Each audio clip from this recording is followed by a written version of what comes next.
All right, welcome everybody. As always, let me know if you can hear me in the comments in the chat here. Welcome to episode 94, Maxims on Trial, 6 more to 100. We're going to have to do something special for that 100 episode. We haven't quite figured out yet what we're going to do yet, but hopefully it'll be something fun. But can you guys hear me okay? Just let me know in the comments. Hopefully Mike will be back on next time around. Okay, perfect. Loud and clear. So for today, I'm really happy to have my good friend Lizzie to come on and talk about her deconstruction, talk about religious trauma. I believe she goes on TikTok as the Ginger Witch, and I'm gonna bring her on right now. Here we go. Hey. Hi. So thank you again so much for coming. Of course. Thanks for having me. So I guess give the audience a little bit of a background about yourself, and we can get right into it. Sure. Hi, everybody. My name is Lizzie, and he's right. I go on TikTok by The Ginger Witch. You can find me there.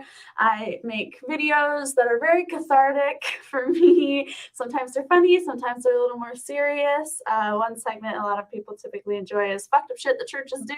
It's my favorite thing to talk about. I am a pastor's daughter of 20 years in the IFB, or the Independent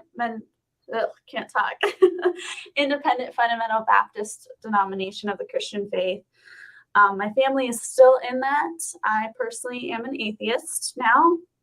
I've been for a good while, but the deconstruction has been a journey, which we'll get into. But at the moment, I'm kind of in limbo with my family members and all of that. So lots of drama, yay, very entertaining.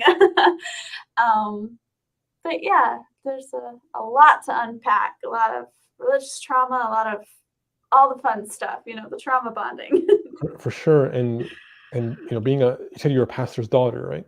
Mm-hmm. I can't imagine the difficulty of navigating something like that now that you're out as an atheist, at least to some degree, right? Yeah. My family doesn't really talk about it. They haven't really blown up yet, but I just don't believe that they don't know, so. Have you had any conversations with them about it at all? I've sort of tested the waters, if that makes sense, with certain family members that I know are a little bit more liberal. Yeah. That's the term people use. And every time it's sort of like they hit a wall that they just can't pass. So I haven't sat down with any of my immediate family and been like, yeah, I'm atheist. Right. And I know that goes against everything you guys do, because essentially everyone in my immediate family, my parents, my siblings, they're all still in ministry work. My dad is a pastor. My mom runs a Christian school with one of my older sisters. My other older sister is a pastor's wife. It's that kind of thing. Everybody just deeply involved in it. Mm-hmm. Yeah. And then there's me. So yeah, Wither writes, being the black sheep is great, isn't it? Oh yeah, it's fantastic. I'm in the proper attire, the black sheep. Yeah. So I guess what I want to ask you is, like, what led to this deconstruction? Mm-hmm. What has that journey looked like for you? And yeah. So when I was 13 years old, my family left a very bad cult and moved completely away from my school, my friends. We lived in the city. I had a lot of access to things. I was used to having access to people and culture. And we sort of moved to this tiny town in the middle of nowhere for my dad to take a church. And that sort of rocked my whole world in a very bad way. I became clinically depressed and started having eating disorders, just to have some control. And at the time, I didn't know what any of that meant. I didn't have words for that, because growing up in the Christian faith, for me, mental health was very taboo. was really sinful more than anything else, that's how it was painted. So I was just feeding into these very awful, very unhealthy things, and no one was stopping me because, they didn't have the words either. And then the summer, my dad put me on a bus route to, be more involved in church, because that's what you do when you're a pastor's kid. You just sort of step in wherever they don't have enough people and you lend a hand. And so I was on a bus route. My bus captain at the time, who I'm not going to name because no one deserves to know his name, in the sense that it's so Sorry, trash. hold on 1 second. Hold on 1 second. I think there's some. You said I think you were cutting out for a minute for them. Give me 1 minute. Can you guys hear us okay now? Oh, okay. Yeah, you're good now. Okay, it is storming, everyone. I live in Florida, and we are in the middle of hurricane season, so I do apologize if there's anything buggy. But yeah, my bus captain at the time, who I'm not going to name because his name does not deserve to go anywhere,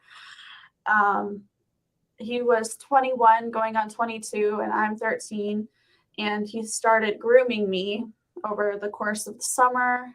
That was another thing that I was not taught to look out for. So I didn't even know, I sort of had red flags. I felt like it was weird, but he's my bus captain. I didn't think he would do anything. It was like one of my friend's older brothers, it just was very strange.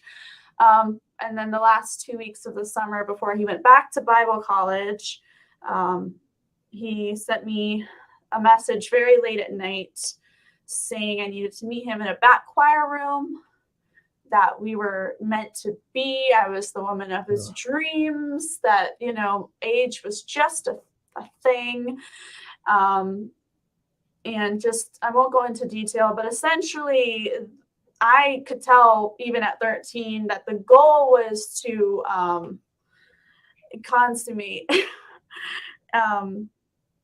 And that was set off all the red flags that I just didn't see during the summer, those little things I thought were weird, just were ding, ding, ding, ding, ding everywhere. That's horrible. And I broke down and I told my parents because I didn't know what else to do. But I knew I would get in trouble. So at 13, I'm like, how do I not get in trouble? Because I had said some things that at the time I didn't know what I was saying, because I was, being groomed and manipulated. And but I all of a sudden had so much awareness in that moment that my parents read this, they're going to think that I've done this and that this is all my fault. So I deleted everything. And I told them just in absolute tears. And essentially it was we've raised you better. How could you say that? You should know better. This is so embarrassing. That's we so knew here, that kind of thing. Blaming you instead of blaming the adult. Yeah, blaming the 13-year-old girl who doesn't know anything. Yeah, and there was no, did he touch you? Did he hurt you? Are you okay? Oh, there was, I don't remember being asked that at all. Yeah. And he essentially just kind of, got a slap on the wrist, and I lost all my social media privileges and couldn't have any friends who were of the opposite sex, and it was sort of that incident that really made me start questioning my parents first and foremost. For sure. These are the people that should have protected me. They should have been the first ones down this guy's throat, being like, how could you do this to a kid? And they weren't. And no one else in the church was either. And it felt, like everyone was defending him. There were no policies in the church to remove him from being a bus captain around a bunch of other minor girls. There was nothing to keep him from going into youth group stuff, to keep him away from minors. Nothing happened with any church people. His parents just shut up about the whole thing. My parents just shut up about the whole thing. And nothing happened. Nothing happened to protect anybody. Nothing happened to protect me. And that made me really start questioning the people I was surrounded by. My parents, my siblings, my youth leaders at the church, the deacons, like it just sort of started breaking everyone that I thought I trusted down. And that included God, because I was like, why would God allow that to happen? Yeah. Especially in his church. Right. Like, why would he not move someone? Like, the Holy Spirit moves people, right? Like, that's what we're told. I'm like, why would he not move somebody to take action against this person? Like, why? It just really started breaking down everything I thought I trusted. The religious culture, I mean, the culture in general towards sex is so disturbing to me. But especially the religious culture towards sex, where it's like everybody who shouldn't be blamed gets blamed. Absolutely. And the people who are in power get protected and are allowed to continue their abuse. And exactly. It's really repulsive. Yeah. And, what's crazy is that guy still sits on the platform next to my brother and my father every Sunday. And he leads singing. And he is in a Sunday school class. He's now around my niece, which disturbs me greatly. Have you ever thought about exposing him? One, at this point, it would be to, like, it's past the 10-year mark. I forget. Which is not a thing that's fucked up. There should be no limitations. Right. Yeah, I agree. I am very honest about my situation. People who know me know who he is. I just don't think making a big deal about it, unfortunately, would benefit anyone. If that makes sense, because through high school, I tried to have those discussions with people in my church. I tried to have those discussions with my parents. I recently, well, not recently, but I guess even 6 months ago, I was on the phone with my sister and was like, this happened to me and he's in your house and you're cool with that. And they were like, oh, it's just, it was a thing. And I don't think it was really as bad as you remember it. And I'm like, oh, I had night terrors for months. It was as bad as I remember it. Yeah. Yeah, I mean, I guess I wouldn't be ready to fight that, which I know is not necessarily the right thing to do. But that would require a lot of me, if that makes sense. Yeah. It's people should deal. Any survivors of that kind of thing. There is no right time or right action. It's whatever you feel you can handle. I don't think you should, beat yourself up or feel bad about yourself for not wanting to go through that kind of, more trauma. I wish that the system hadn't failed you that way. Yeah. But it's like I said, I think even the complete lack of sex education, that set you up to ignore those red flags until at least I'm glad that you had the self-awareness at that point to eventually recognize it. But it's a lot of people probably less aware wouldn't even have had that insight, right? Absolutely. Purity culture is very toxic, runs rampant through churches. Church is very much set up to protect abusers. So it's a breeding ground. It really is. It's the perfect place to always have access to people. It's the perfect place to hide in plain sight. And if you can gain a reputation, I'm sure a lot of us have probably seen the TikTok video that's been viral of that girl standing up in the church service saying, no, you did this to me at 16. And right after she did that, right after the pastor even admitted it, there were people standing up saying, we love you, pastor. We forgive you, pastor. That is literally the amount of, I hate to say it, but brainwashing and indoctrination that happens in these places. There's nothing set into churches to protect SA victims at all. It's a perfect place to groom. It's a perfect place to have very innocent, unknowing victims, because they do not believe in teaching you anything about sex education. They do not believe that knowing, they believe that knowing is the same as sinning. And Right. so you can't know anything until it's okay, which is obviously the getting married, which is a whole other thing that leads to abuse because you're setting people up to get into abusive relationships and marriages. So yeah, it's very toxic, very dangerous. Yeah, and the attitude towards sex by religion in general is one of the reasons why I oppose it the way that I do. And when I get Christians or Muslims be like, well, if you don't believe, why do you waste your time, or why do you care so much? Because your religion is cancerous to the well-being of thousands and thousands of people. It's dangerous to society. It causes this kind of damage. This is why we oppose it, because it should be opposed. Exactly. And I mean, again, Roe v. Wade, all of that stuff going on right now, who's leading at the forefront of that? Right. And so it's like, I don't want to I wish I didn't have to have a TikTok where I talked about these things. I wish podcasts like this didn't have to exist. Absolutely. But we have to do it, because if not, they're going to take everyone's rights. They want a theocratic government, and at what point is, everyone's going to end up fighting like more than they already do, because everyone believes differently, even Christians, even under the Christian umbrella. That one's actually not a Christian. This one's all the time. Christian. Like they all fight.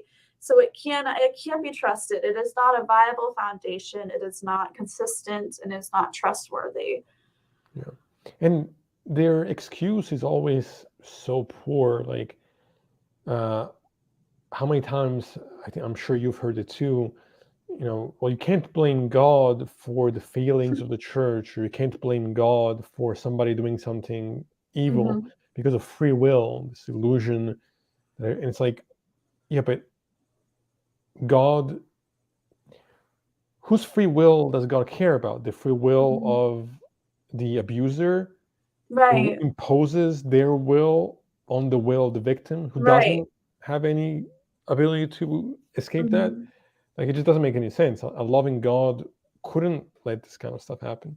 And I love that you touched on the topic of free will, because in the type of Christianity I come from, and I'm sure a lot of other denominations will say similar things, is that free will is circular reasoning, because we're taught that everything that happens in your life is God's will that is already set in motion. He already knows what you're going to do, every decision that you're going to make, and everything has an end that He has planned. Every movement, every word, every thought, God has preordained. So how can free will exist if it's already fixed? Sure. And they're like, well, it's not that necessarily you get to the same destination. You get to make the decisions. I'm like, but they're decisions that God has placed in front of you. So if He gives opportunities, you're still stuck with the 2 or 3 opportunities He's allowing you to have. Right. You're not actually able to choose from an infinite amount of possibilities deriving from yourself. They're still from this higher power. So the idea that we have free will at all doesn't make sense, Yeah, and the fact that he allows evil to take place the way that it does, and to just say, oh, well, it will be okay later. Like, that's not... For me growing up, the phrase that is always used is that God allowed this into your life because it's so you can teach people, so you can relate to people, I remember one time at a purity conference, there was a woman who was talking about being, essayed, and she was just, I look back at that now and I was like, oh my God. But she said, essentially, and I'm paraphrasing, that God allowed that to happen to her in her life so that now she can relate to other essay victims and help them in finding the Lord and healing through Him and understanding where they're coming from and having true empathy. And I was like, oh my God, what do you say? Like, you're saying it's okay that this has happened to some girls in here. How about there's this greater plan, that they need to be grateful that this has happened to them, that they're not allowed to be angry at that person and, have feelings about it. It's, it's such a sick mindset that it is. cultures have. How about remove anybody's ability to, assault anybody in the first place, not be grateful? Right. It just, yeah, it's repulsive. It's protecting the abusers, Yeah, right? yeah. This idea that someone could abuse someone in a church and then be like, oh, well, see, they're grateful, they forgive me, we all make mistakes, all that. It's a whole cycle where everything is to protect the abuser Right. and disempower the victim 100%, and then brainwash the victim into thinking they should be grateful that happened to them and that it's acceptable and okay, and it's just not. Right. Yeah, of course. And so I guess tell me more about that deconstruction. So when these things happen, you started questioning your Mhm. entire family dynamic and the people you were surrounded by. What did that look like, and what steps were Mhm. taken to then bring you to where you are now? Yeah, so I wouldn't say I was actively deconstructing. I was passively deconstructing all through high school and college. It was just little things, where I heard something in a sermon that sounded really not right and didn't sit well Right. with me. And then I pondered that and then would sort of secretly go and look it up and then be like, okay, well, I don't agree with like this one or two things. So I'm just going to like dismiss that. And then it would be watching a person do something. Like I remember very specifically, I was 16, I think 15 or 16. I was pretty young. And I was out soloing with my brother and our youth pastor. And we knocked on a door. And a wonderful, lovely gentleman came to the front, was being very kind, very genteel. But it was obvious that he kind of was wanting us to go away. He was just sort of waiting till we would shut up. And my youth pastor was like, we'd love to see you there on Sunday. You seem like you're busy. Here's a track. And the gentleman very kindly looked at it and handed it back to us. He's like, I'm sorry, but I just don't think you would want someone like me at your church. And my youth pastor was like, oh, everybody is welcome at our church. Absolutely. All of this. And then this man's husband comes around the Mhm. corner and it's Right. like, I really don't think you'd want us there. And to watch my youth pastor be like, like, That's yeah, hilarious. you're right. We couldn't have you there after doing this huge spiel about how Yeah, everyone is it's so welcome and fake. God loves everyone, and just like very awkwardly being like, "Oh, excuse us," It was moments like that, watching the inconsistencies just happen that you catch when you're older. And then when I went to Bible college, I really didn't want to be there. I was there because I was forced to be there. Yeah. um, and I got to see how toxic it really was. These Bible colleges are breeding grounds, they're training grounds for future ministry workers. And to watch friends that on the first day of college were so free spirited and outspoken and knew who they were, and they had self reflection and awareness and compassion and kindness. And then to watch them morph into these really soulless soldiers Yeah. just over the course of 1 year, I had to ask myself, I'm watching these people come in here being individuals who are like really good people and leave atrocious human beings. So we can't be doing the right thing here. There's no way we can be doing the right thing here. Um, and that was like more of my passive, just observing and sort of losing faith. Like I wouldn't say I really believed in God by the time I was 17. I was sort of praying to air, hoping something was there. I would guess I'd fall under agnostic, but Sure. I didn't really believe that there was this God looking out for me. Right. A lot of stuff had happened in my life and other people that I knew's lives. And I was like, there's no way this God could let that happen if Yeah. this is who he is. So we must be getting it wrong. There might be something out there. I was just sort of playing my part to survive, if that makes sense. Sure. I would guess a lot of people at the time would say I was very zealous in my faith, but I think it was just because I was trying to convince myself that it was something, and maybe I just wasn't doing it right or wasn't believing hard You're enough. trying to overall compensate for. Right. I was trying to I was trying to believe what I'd been taught, you know? I wanted to, because I knew what the implications were. I knew if I don't believe this and I don't follow this, I'll lose my family, I'll lose my friends, my whole belief system is going to be shattered. Like, where do I go from there? I understood what those implications were because I'd seen it happen to other people, and I wasn't ready for that at the time. And then I would say when I actively started deconstructing, it was when I actually became pregnant. I was pregnant last March. That sounds about right. So, about a year and a couple months ago. And I had to sit down and be like, would I want this for my kid? Would I want them to grow up the way that I did? Do I want them to believe in these things? Would I teach them anything I don't believe in? And I started being really active and doing research because I was like, if I'm going to have this kid, I'm not going to put them through what I went through. And I'm willing to bear the brunt of whatever will come for their sake, which obviously didn't happen. But, that was when it really was active, when I was making a very concerted effort to break down why I don't believe these things. And I just didn't come to the conclusion that there was a God. Right. I just want to say, thank you for sharing your story with us. Mm-hmm. I think you're a really brave person to Thank have you. gone through all this stuff. And I think a lot of people would have come out of it in far worse shape than you. I'm sure that it's been really hard, but you seem like a really strong person. Thank you. I do have a really good support group now. Obviously, like, I've met a lot of people through TikTok. Yeah. And, just having friends again that I know are actually interested in me, and they're not just friends with me because I'm the only one there.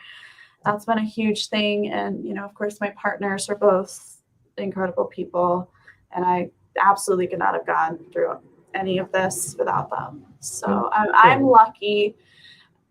I'm very lucky in that way to have had that for myself. So. Yeah, and like you said, realizing that you're not alone, that there are people that can understand where you're coming from and will love you for who you are, as opposed to who everybody else thinks that you should be. Exactly. I think sometimes, even though it should be our families that protect us and that are our support system, sometimes it's our chosen family. Exactly. That's much more of a real family. Exactly. Yeah. I can't imagine having a kid and blaming them for somebody else trying to hurt them. Yeah. It's just so backwards. I don't get that either. I don't. This is why I think, and I forget exactly who says this quote, but it's something along the lines of, you can have both atheists and religious people who may be good or bad, but if you want someone who would otherwise be good believe and do horrible things, you need religion. I think sometimes it's the ideology that can brainwash a person who would otherwise be motivated to have empathy and to to do evil because they think that's what God wants them to do. Exactly. All the Christians that talk all day about loving the other, and then in the same breath condemn the LGBTQ community. It's just, and they wonder why religion is losing power. I think to some degree. I mean, there's still, I think, because you mentioned what's going on with the abortion laws, right? And I know that, I think for me sometimes it's hard to feel hopeful about the situation that we find ourselves in, but there is part of me that kind of feels like sometimes things get worse before they get better. Like I think that this is the religious kind of last hurrah, last attempt to wield some power, to convince themselves that they have some power, because I feel like every generation is more liberal, I feel like, than the last. And this is just one last attempt to clutch a power that is ultimately that they're ultimately losing. And that's the thing is churches and Christians, really the religious group in general, they don't like to admit that they are dying, that churches are having lower attendances than they've ever had before, that younger generations, they just don't care about church. The media will always highlight those big moments. They're always going to highlight the mega churches that are, on television and everything. But if you really look at those crowds, youth departments are getting smaller and smaller. There's not tons of families and children in these places anymore. It's a lot of elderly people, who are the main ministry workers, who are the pastors. We don't see a lot of younger pastors like we used to. We don't really see a young pastor with his young wife and their young children. It's usually older people. It's usually older pastors who've been at this. And I feel like our generation is really going to be the generation that steps up and says, absolutely not, no more. This goes against our rights as Americans. This goes against our rights as humans. This goes against our rights as fellow citizens of this country. I'm not trying to get into your home and tell you what to believe. You can't do the same for me. I will never tell you what to do with your body. You cannot tell me what to do with mine. And I think the whole idea that atheists are these just evil people who don't have any morality because we don't have God is hilarious, because I would never invade someone's life because I would not want that done to me. Right. And I do not need a God to tell me that. I do not need a God to look at someone who is Christian and understand that, oh, you need religion because it gives you security. It makes you feel like there's a little bit more control. It helps you be a better person. You have found a community in it. I can understand all of those reasons and respect them.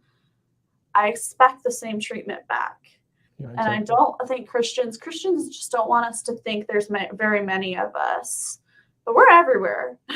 Yeah. So if anything, I feel like though it feels hopeless, the agnostic and atheist communities are really coming together and really stepping it up, and even joining hands with other religious groups who are saying this is violating my right as a religious, like my religion differs from theirs and this violates my right. Right. And it's just a joy to see that. It's not that I want the whole situation to be the reason for that, but I'm really proud of everyone for stepping up for the most part. I think we're really doing a good job. Yeah, and I think one thing that's helping is that, the queer community now is so visible. It's harder, it's easier to dehumanize others when they're like at a distance. Right. But when now it's like, the people that you're around that you recognize are just people, and they're just as good or bad or have trouble like anybody else, and you start to recognize the humanity. The churches can't continue to play the same game of propaganda. It's especially also with the internet. Like, exactly. We have so much more access to information that I think it's becoming harder for these people to do what they've been doing for all this time. Yeah, I agree. I think that having social media platforms that, as funny as it may sound, that people like our parents don't really know how to work has been absolutely freeing, right? Because it's safer to put yourself out there sometimes. And I'm not going to say the internet is safe, but you know what I mean, in the sense that you can be who you want to be for the most part. And it's fairly unapologetic. If you find a good group of people, there will always be asshats on the internet. Sure. Sorry, am I not allowed to curse? You can curse as much as you want. Perfect, fantastic. And I really do agree with you in the sense that people are being seen for the first time and really allowed to be human as well, right? Like, I follow someone on TikTok who's very openly LGBTQ, and that's not their whole identity. Right. there's so much about them and so many things I connect to them with, even though this one thing we slightly differ from, you know? Yeah. And I think that I have a couple Christian friends who they've really had to call into question their beliefs because they've connected with people online without realizing that they're a Right. part of that community and becoming friends with them. And then they find out and they're like, oh, we connect, but we're Right. like Right. friends. And now they've had to grow. And so I'm really grateful we have these spaces, because it does humanize people. Real quick, I just want to show this comment. Not just visible, but visible within communities where their safety was a great risk recently. Absolutely. Yeah. Any religious person who claims that without God we don't have morals just doesn't, one, lacks basic decency and just Yeah. kind of any level of common sense, self-awareness, but also just has no philosophical grounds to make those statements. It's the weakest kind of defense for religion. That I mean, basically what they're telling us is without their fairy tales, they would just go out and killing and murdering and stealing and everything, like, without any kind of conscience. Like, they don't think about what they've been saying when they say something like that. Because they're not viewing them as humans, and that's the other thing too. As you look through the Bible, there are so many moments where there's an entire race of people or an entire group of people, just referred to as dogs. They're just referred to as these heathens, Gentiles, like whatever you want to say. There's a lot of different things in the Bible, and Christians really have taken that on for so long that these people are no longer worthy of humanity, that these groups are no longer worthy of humanity. I don't know if anyone remembers the shooting that happened in Orlando, and I remember when I was in church at the time that it was so strange the way that it was talked about from the pulpit, that like, it's so sad these lives were lost. But the sad part isn't necessarily that they were lost, it's that they just couldn't find God, and we don't know who made it to heaven and who didn't because they were living in sin. And it's just such a shame, but like, this is what happens when you live in sin. God will strike you down. And it was so weird how it was not celebrated. Like, I don't want to say the word was celebratory, but it was just very much a like, oh, maybe this will be a wake-up call to all of the people who are living this way. And I remember being like, that doesn't seem right. Total lack of empathy and focusing on the wrong things. And what kind of, that's the other thing, is like, so which one is it? Like, God punishes us when we don't do his will, or does he gives us free will? Exactly. It's a total constant contradiction. They appeal to nature to fight against us gays. Then when we hit them with science, they will be like, oh, that's just an appeal to nature fallacy. Or they deny the science because they don't understand the science. Right, because they don't educate properly. Christian schools, I don't know how they're legal, quite frankly. I don't know how they can be recognized that way. And Riley writes, that's the greatest problem with indoctrination into an authoritarian morality. They never had to do the hard work of understanding their own humanity. Yeah, I have to agree with that. Yeah, it's really disturbing to see these kind of mindsets functioning at the mass level. Like, the shootings happen, people's lives were lost, and what they're focused on is who made it into heaven and who didn't. Because they were homosexual. Right. It's just so or whatever. So I guess once you went through that part of your life, that really kind of solidified your understanding that this stuff that you were taught from when you were little, basically. I was literally born. My dad's been a pastor since before I even was a thought. So I never knew anything different. Yeah, that's crazy. That's one thing that I can't relate to, but I feel empathy for when I hear people that went through that, because I can't imagine how awful that must have been. Because I've always been an atheist. I don't have the baggage of religious trauma Right. behind me, and in some way, I feel like that almost motivates me more, Mm-hmm. because to want to give people like you a voice Yeah. to call this kind of stuff out, because I think it's so, I don't know, it's almost like a survivor's guilt type of thing, where like I think it's, people need to wake up to what's really going on. Yeah.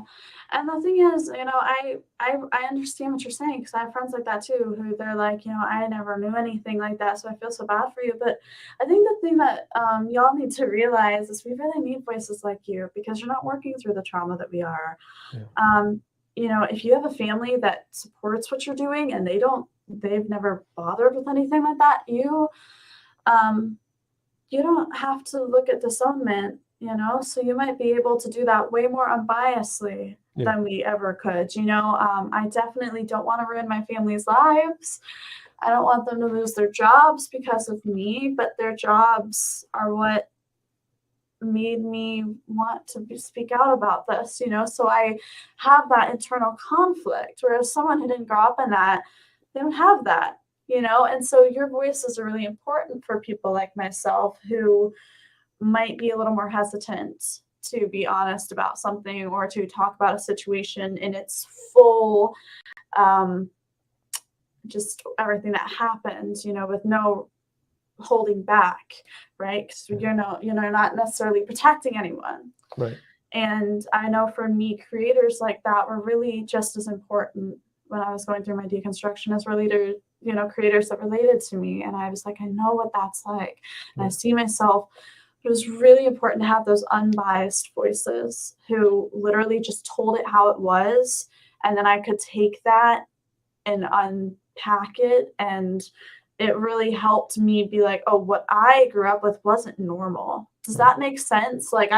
Because sometimes you don't realize you need to deconstruct from something. You think you're just done, and then you come across something else. You're like, oh, whereas someone who doesn't have all of that indoctrination to go through might be able to see something and point it out way faster than maybe someone who grew up like me, who just hasn't also, deconstructed something.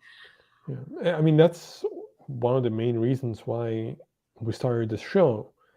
I mean, the amount of emails that I get from ex-Christians or ex-Muslims, or people in the middle of a very painful deconstruction, who are thankful for what we're doing, gives me so much willpower to keep going and motivation to continue to do what we're doing, because I think it's actually doing some good in the world, even in our limited space. But the channel keeps growing, and I'm hoping to be able to reach more and more people as time goes by.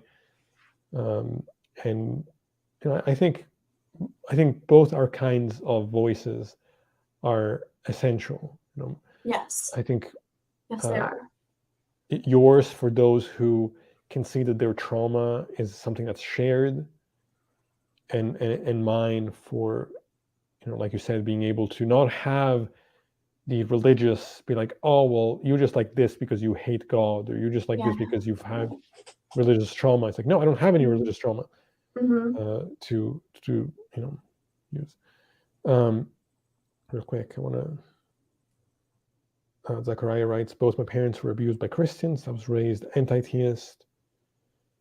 I feel handicapped because by my past, because I have the automatic reflex leading to magical thinking rather than critical thought. And that's it's like a muscle, right? Like the more you train yourself, but the more you train yourself to think in a different way, I think the easier it becomes, because it's like you're practicing anything, even if it's not your kind of your instinct. Yeah. There are still ways to kind of get better with that. Yeah. Coming out of religion is a massively uncomfortable mixture of anger from the deception and guilt for having thought so little of some people for no reason at all. That hurts, because I feel that. Yeah. definitely been there, you know, even when you're a child, you're sitting in these services a lot of times. You're listening to these adults say heinous things, and they become so normal. They become just don't even think about it. And you say it as a child. You know, I look back at some of the things I even said in school. I didn't even know what I was saying. Right. I didn't even know what I was condoning. And so I can't be mad because that's a child. Like when I'm looking back at my past self, I have to remember, okay, that's not me now. Right. That's the child, which is a totally different person. Like it was me, but it's not me, if that Sure. makes sense. And so it was hard. I was angry at myself for a really long time because I was like, "Oh my god, like there are so many things I have said to people that I cannot possibly ever go back to that person and say, I am so sorry." Sure. And I can never even now I have some people that know me in real life that I've said things to. And I'm like, if I ever see them again, I know an apology won't do anything at all. I should still give it, but that's like it's too late. I've already said stuff. I've, you know, ruined the relationship. Not with everyone, just like a few people in particular that I'm thinking of where the damage was so great between us. And so I definitely relate, Riley. I get that. Hun, I totally know where you're coming from in that. Now, so I guess being on TikTok, um, how much backlash do you face on a regular basis from the religious community, or how's that process been like? Well, I'm very fortunate that as the fourth out of five kids, I don't really give a fuck. I stopped giving a fuck a long time ago, in a lot of ways about what people think about me because as a pastor's kid, you live in a fishbowl, so everyone is always judging you. Everyone is always looking for you to mess up, whether they are honest about that or not. Even the nice church members. So from a very young age, I had to learn either I'm committing to this thing and everyone is going to know about it and judge me for it, or I'm just not going to do it at all. So I don't half-ass anything, if that makes any sense, mostly from my upbringing, which my parents thought would become something that would make me a very good ministry worker, and instead it has made me a very good advocate against everything they stand and believe. Yeah, I don't get as much backlash as I sometimes feel like I should on some videos. I'm like, man, I really would have thought that would have, done a little bit more. It's honestly, it's mostly men who get on my more sexy videos and are just mad that I don't know, being myself. I am fortunate that TikTok has that feature where if you don't know someone and they send you a DM, you can read it and decide whether you want to engage or not. And I just never engage just for my personal safety. And also I don't have the time. So if it's not relevant and helpful to the conversation, I love dialogue in my comment sections. I will allow a lot of that to happen. And I like to not intervene if I see two people really going at it, unless obviously I need to stop someone from doing something. But it's really not as bad as I thought. As far as my relationship with personal people who I know in real life who've come across it, hilariously enough, a couple of them follow me now and like my videos, even though I know they're still in church and still in all of that. So the backlash is really not that bad. Then again, I'm not a huge creator yet, working on it. So I don't know, maybe that will change. But at the moment, it's really not too bad. Well, and I think that you, like you said, I think you have the mentality that you can handle it. It's not going to affect you the way that it might affect some other people. And I have the same thing. Like I've never been affected by any kind of like bullying of that sort, because to me it's always like somebody's going out of their way to try to hurt you. It says more about them than it does about you. Like that's really how I've always seen it. I mean, I only recently started making videos on TikTok. I don't think I'm even at I can't even go live yet. Like I think I'm like 100 from being able to go live. But I sometimes I get the trolling and some backlash, but it's usually fairly respectful. But is there anything else about your journey that you would like the audience to hear about?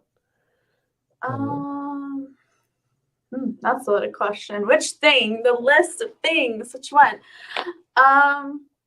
You can tell them. You can say the whole list. Doesn't have to be one thing. Anything. I guess I don't know how many of your viewers are already deconstructed, and so they're really just tuning in, for entertainment or relation, whatever it is. But if it's somebody who is in the process of deconstructing, is definitely give yourself time, because it's not a fast process. Yeah. It's very slow. It's very hard. And you shouldn't have to feel like you have to out yourself before you're ready. I did not out myself as an atheist or as a creator or anything like that, or polyamorous. That is not something I actively did. I had a family member who was a very good friend of mine for many years from the church and everything. And they actually found my TikTok account and then shared it. So that was not something that I went out of my way to do, because I just didn't feel ready at the time.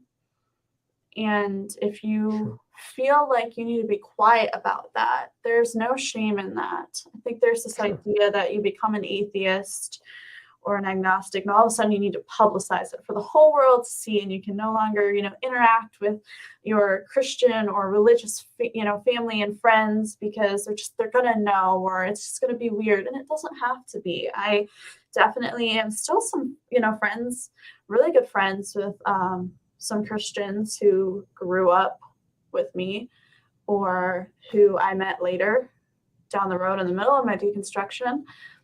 And they've been nothing but supportive. So it doesn't have to be an all in, all out thing. You don't have to out yourself. You don't have to make a huge to-do about it. It is just one aspect of yourself. It is not your entire identity. It doesn't have to be your entire identity. You don't have to be that active in the atheist community if you don't feel like you want to be. I definitely hope more people step up and use their platforms and their voices, because we need them, but that doesn't have to be you. You can be supportive in so many other different ways. And be patient with yourself, because there are some days even still when my brain spirals, and I think back to all of the horrible things that I said and did and believed, and it kills me inside, and I have to work, again, deconstruct everything back out again. And that's okay. Yeah. That's, if anyone is deconstructing and you're in the midst of that, it is okay. Take a breath. You're not going to do it because no one has a guidebook on how to deconstruct properly. This is a you journey. It is exclusive to you. And while you may look at me and hear my story and relate and see connections, it's not the same. And you don't have to make it the same. And you don't have to end up the way that I've ended up. You can choose to be deconstructed in the way that works for you. And that doesn't have to be the same as me. That doesn't have to be the same as him. It doesn't have to be the same as anybody else. It's what works for you. And if that conclusion looks differently than what you thought it would be, that's okay too. And also be kind to yourself. Even you, recognizing that yes, you may have believed things that were awful back then, and you might still feel guilt over that, but recognize your own growth and worth, and right, and just make that be patient. Like you said, it takes time. Yeah, and I think when I really first started deconstructing actively, there would be moments where I felt like what I had been taught growing up about people who end up like me, there were moments I thought, oh, they were right. Oh, that was true. Oh, yeah, this bad thing happened right as I was doing this. And as I deconstructed, I realized that's happening to all sorts of people. Yeah. And it wasn't just me, but there were definitely days where I felt like they were being justified. And if you're in the midst of that, it's really hard to see clearly. Sure. And so I would tell someone, if you're feeling that way, now is not the time to beat yourself up, and now is not the time to make decisions and start really saying, oh, what do I believe? What is the thing? Sit with it. Just sit with it for just a second. Give yourself time to calm and then do all of that. But to pressure yourself to deconstruct really quickly, or to not have doubts, or have moments where you feel like, oh, I was wrong and they were right, like, that's normal and it's part of this process. And I think that, like you just said, I think people tend to react and make decisions too hastily rather than, like you said, sit with it. I think sometimes people have to kind of step back a little bit from what they're feeling in the moment, and just give themselves more time. Yeah. What you said earlier too, like, yeah, of course, when you've had certain ideas being hammered into you for so long, you're gonna have moments where you think, well, maybe they're right, because you seem to see certain patterns Exactly. in a certain kind of light, when in reality, everybody, regardless of background, goes through bad stuff at all kinds of times, and sometimes there's coincidences, and that's okay. Exactly. Riley asks, if you had one suggestion for others about finding a community as they leave a religious one, what would that be? For me, I would say that depends on what kind of community you're looking for. Are you looking for a community full of deconstructed people like yourself? Or are you looking for a community of people who didn't grow up anything like you? For me, it was really important to find a community of like-minded people, regardless of necessarily their upbringing. So a lot of the friends I'm making in the atheist community, they're not even necessarily from my denomination. I'm really good friends with JWs. I'm really good friends with charismatic Christians. I'm very good friends with Mormon, ex-Mormon people, where we all grew up in these different ideas of what the Christian faith is, and our upbringing is vastly different. And yet we all find enough similarities, and we've all come to the same conclusion. So we get along and can connect in a different way. And I would say, looking for a community, take advantage of the internet. Really take advantage of the internet.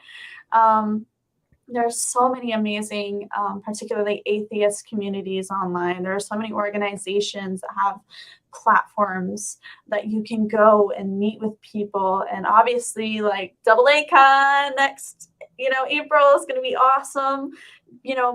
Make an effort to maybe go to events where there's going to be stuff like this and meet people. And I'm generally introverted. I do have to save my socializing for stuff like this, if that makes sense. I'm a chameleon in the sense that I'm really much the life of the party, but then I got to go home and crash for like a week. Yeah. So I would say definitely take advantage of the internet. Ask yourself, what kind of community do you need? I'm not just part of one community out of my deconstruction. I've found that I've joined many. I am a part of the atheist community. I'm a part of the polyamorous community. I'm a part of women who've had, partial or pregnancies community, like that kind of thing. And you don't have to commit to just one. And I would say, just don't be afraid to put yourself out there, because there's more people that will accept you for who you are than I think people realize. Right. Don't know if that helps, but I hope so, sweetie. This is off topic, but just I'm curious to hear your thoughts about it. We only talked about it backstage a little bit, but you mentioned being in a polyamorous relationship, and I would love to hear more about your thoughts about monogamy and polyamory, and how to navigate those things, and what you think about it. Well, I would say I'm not an expert by any means, polyamory looks different to everyone. It is very specific. The way that I am polyamorous, very specific to me and my partners. And it is vastly different than many people I know in the polyamorous community. So, my experience and my thoughts on it do not speak for everyone. Just putting that disclaimer out there. I guess I would say I grew up with parents who had a rather tumultuous marriage. Didn't necessarily look that way from the outside, but living with them, I really got to see it from the inside. And especially as I got older, I watched them really drift, and just, it wasn't something I wanted. I never wanted a marriage like my parents. When I did get married, because I am married, even though I am polyamorous, I have a open marriage, I guess you could call it. My husband and I are very aware that we did that for survival.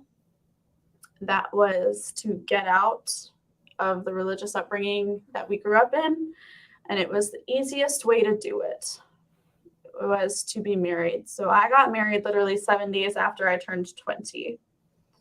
I really wouldn't trust a 19-year-old, especially me at 19 years old, to make those kinds of decisions and understand the implications, because I certainly did not at the time. And my thoughts on monogamy are, it works for some people, it just doesn't work for me. I have always found myself loving more than one person at a time. I am demisexual, so I do not really have relationships with people I'm not very deeply and intensely attached to emotionally. Yeah. So I always joke that I fall in love way too easy, and people think that means I fall in love with everyone, but it's really more that when I meet someone and I make that connection to them, I fall very, very fast. Yeah. And I used to not understand that about myself, because that's a no-no in the Christian community. That's sin. That's not normal. There's something wrong with you. And so I didn't have the language. I didn't know this was what it was called. I didn't know that this was something other people felt.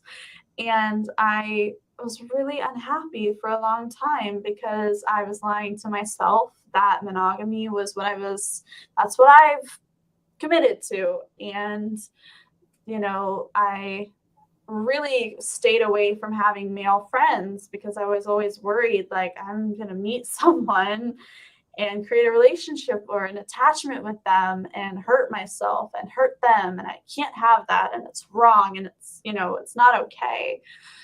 And when I finally embraced that about myself, and I gave myself the language, and I started exploring that, and my boyfriend, it has been such a supportive person, and he's been polyamorous way longer than I ever have. So, leaning on him to help me understand things and being patient with me, because while I am polyamorous, sometimes that monogamous default for different things pops back up, and I have to work through that. And but embracing that about myself and not being ashamed, Yeah, for sure, just took a stress off of me that I didn't even realize I was carrying. Real quick, I just wanted to say I really relate to the demisexual aspect of what you were describing, because I'm the same way. Like, I think it's rare. It's not easy for me to connect with people, but when I do, I feel that very strongly, very intensely. And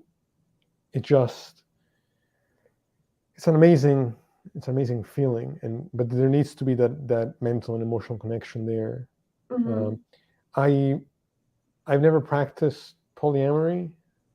I wish that I was less insecure than I am, because I think it takes, I think everybody has insecurities, right? But I think it takes a certain kind of mindset to be able to navigate that successfully. and I don't know, I can't imagine me being able to handle that dynamic. But I understand what you mean about being able to love multiple people. But where I can definitely relate to on a personal level is that feeling of intense connection. Oh yes, my partners would tell you one of the first adjectives they'd probably use for me is incredibly intense. And I love that. Yeah, if I love you, and you're gonna know. There's no question whatsoever. And if I hate you, I hate you. Right. It's just I'm very not good at necessarily hiding my feelings in that way, but I accept that about myself, Sure. and I've learned skills to help me, use it in a way that's healthy, if that makes sense, because I was not taught how to do that growing up, and a lot of the relationships I saw growing up are monogamous, and I saw people so unhappy. Now, I'm not going to sit here and say monogamy doesn't make some people happy. I've met some couples who are so healthy and, into each other and everything. They're monogamous and it works for them. But the idea that that's the only way and that that's only acceptable, and that if you're polyamorous, you must just want to sleep with everyone and all of that, is just humorous, because you can love lots of people. I mean, we have friend groups, right? You don't just have one friend and love them that way. No, you share that with lots of other people. You don't just love one family member the way you love a family member. You love multiple family members, and it just makes sense that as humans we would do the same romantically. And I was having a conversation with one of my partners earlier in the week that it's just human to enjoy novelty, right? In the polyamorous community, it's called NRE, or new relationship energy, and you're kind of in this cloud nine euphoria when your brain is just so excited at this new person and the new possibilities and prospects. And it's a very human thing that is not shameful.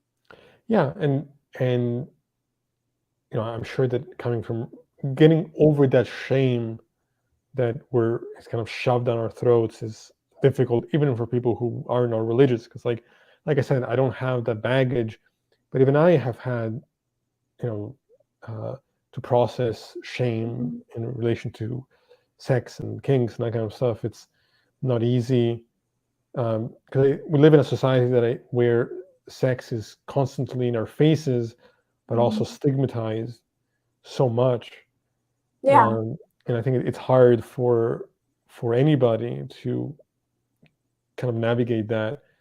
But I think that's why it's so good to build those communities and find like-minded people that can tell you it's okay to be the way you are. So thank you, Briley, for coming on and your comments.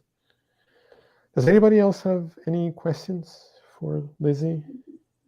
Let me know in the comment section. And I guess I will say this, because I know I've said this to you privately, but I want to say it publicly as well. Obviously, some of the people in my audience know some of what has happened to me recently. I lost someone very close to me to leukemia. It was a very traumatic experience for me, and I want to thank you publicly for just what an amazing friend you've been to me.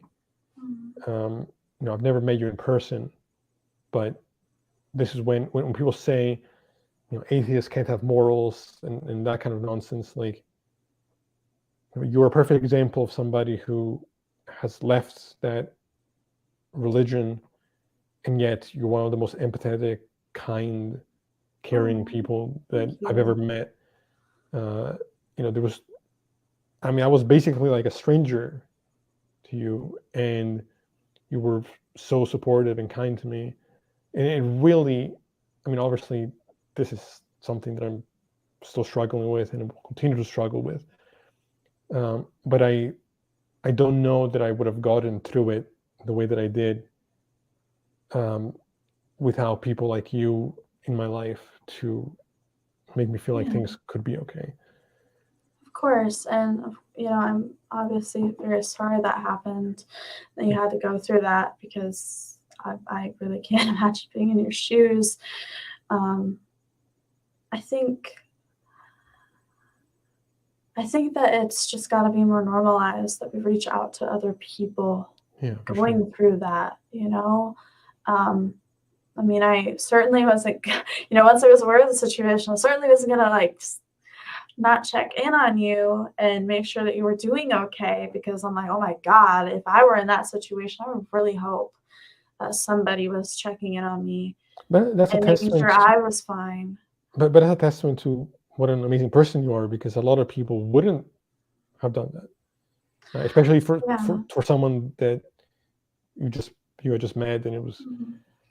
so Don't you think that's also because we don't really live in a society that knows how to handle loss very well? We don't yeah, really have a very good relationship with death. And how do you work through that? I mean, I told you earlier, yeah, my grandmother just got put into hospice care because she is, in the process of passing away. And I've watched my family members just scrambling with that, and some of them being like, you know what, it's time, we got to accept it. This is life. And I've watched others just grasping at what used to be, and really letting themselves fall down that hole of, no, she can't go, what are we going to do, and yeah. as an atheist, I think I had to make peace really, really fast that one day I will be gone, and that's it. And that includes all the people that I love. And so instead of, like how I grew up, where, oh, it's okay to sort of take these moments for granted, it's okay to kind of not embrace all of that, because there's heaven, magically we're all going to meet it. It really made me not take advantage of the people that I love Right. more, I and the yeah. time I have with them. And being atheist has made my relationship with loss a million times better, because I actually had to accept that that's it, you I know? think I think for me, and I did a show about this a few episodes ago. That's something that I haven't figured out how to navigate and cope with yet. Mhm. Um, I don't know how to deal with loss, and I agree with you. I don't think we live in a society that teaches us how to do that, or that does that well. I think I'm Mhm. particularly bad at it, and Yeah. I think I've been always bad at it. Um, it's something that I don't know quite how to process, and I do agree that um, not having these assumptions about afterlives and things of that sort, it actually makes it easier for me to um, value and uh, be grateful for the people that are in my life and not take them for granted. Yeah. But as far as like accepting the loss, that's Yeah. something that I don't know how to do. I'm not scared to die for myself like that. I'm Mhm. actually not afraid of anymore. I used to when I was younger. Yeah. I'm not anymore. It's more like the losing of other people. Mhm. Um, but real quick, That's interesting. Some lady in India recently was the first over there to marry herself. About to watch a story on her. That's pretty cool. Uh, but yeah, so um, anybody have any last questions? The 1:15 mark. Again, I want to say thank you so much for coming on. Of course. I would love to have you back at some point in the Mhm. future, whenever you're Yeah. well. Um, but yeah, everybody, if you guys have TikToks, uh, do you want to share where to follow you? Yeah, I mean, if anyone is interested, again, I go by the Ginger Witch on TikTok. My account deals with atheism, ex-religious, ex-Christian things. Sometimes I make kind of like skits about things that happened when I was a Christian, so maybe you'll find some joy over there. I do occasionally put controversial stuff up, because I like to start fights. So, if anything like that is interesting to you, go follow me. I'll be happy to have you on there. Yeah, everybody follow her. Her account is amazing. Aww. Waiter wants to know, I want to ask if you're a witch. I wouldn't tell you if I was. I do not practice witchcraft actively. I love everything about magic and fantasy, and I do have a lot of witchy books, and I'm fascinated by paganism and Wiccan. I love the idea of living in a cottage and being some witch that children are afraid of and all of that. But no, if you're asking if I'm actively a witch, the witch community would kill me if I said yes. So the answer is no. All right. Molly, as always, thank you everyone for joining us. And not exactly sure when the next show will be, but hopefully in a few days. I hope everybody has a safe night. And thanks again, Lizzie, for coming on. This was great. Thank you for having me. So good night, everyone, and we'll be back soon.